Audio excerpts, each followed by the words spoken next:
Greetings. Good afternoon on this wonderful spring day. Today we're gathered to celebrate Falun Dafa Day. This commemorates the struggles of many who have arrived here as refugees, fleeing persecution in China at the hands of a brutal and soulless communist regime, a criminal regime. I have for the past 5 years entrenched myself in understanding the struggles of Chinese peoples, be they Han, Tibetans, Uyghurs, Hong Kongers, the Taiwanese, and the peaceful Falun Gong practitioners. They're all bound together by one common thread. They seek humanity. We share many common goals. We seek peace, freedom, and a strong and vibrant communities. Here in Canada, we can be who we want to be, strive for what we want and what we need, while living with our fellow citizens in peace and harmony.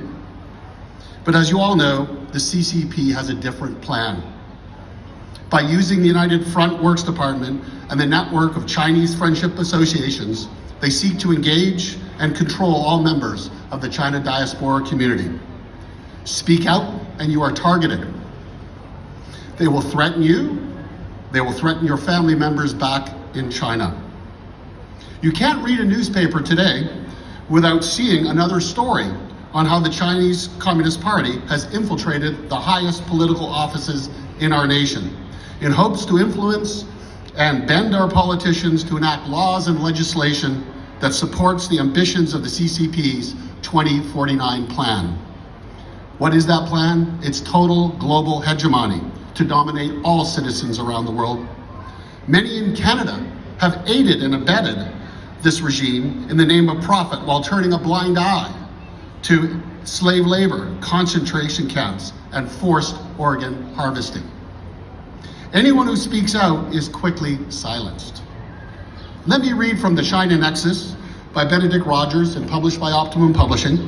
There's a couple of copies here available today. Let me highlight the struggles of the Falun Dafa.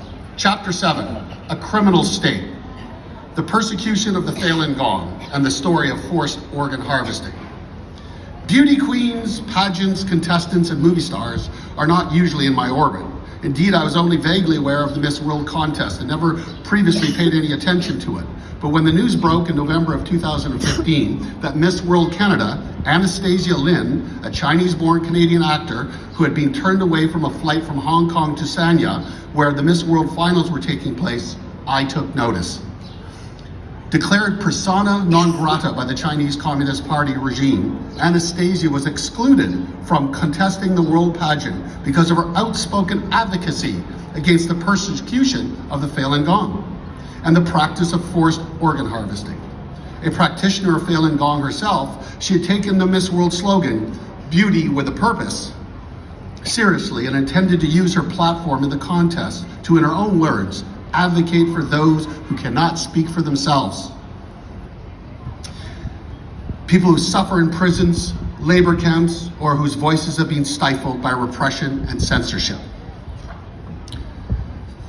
In closing, let's remember the 3 key words that this movement epitomizes: truthfulness, compassion, and forbearance. None of those words can be used to describe the monsters of Beijing, whose single-minded goal is to create a Han dynasty that only supports the objectives of the party, a regime built around the ideals of its supreme leader, Xi Jinping. His utopian fantasy, one world all under heaven, attempts to connect the spirits of Confucius thought with the godless practice of the CCP and in turn, all Chinese citizens. But like all of you here today, who believe in humanity and compassion, they are not fooled. One day their voices, your voices, will stand for basic civil and human rights, and they will be realized, and the regime will crumble.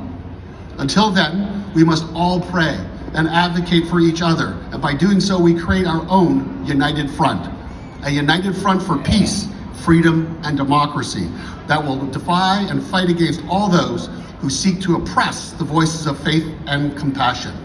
Tu ni guo yi ji hao tian. Thank you.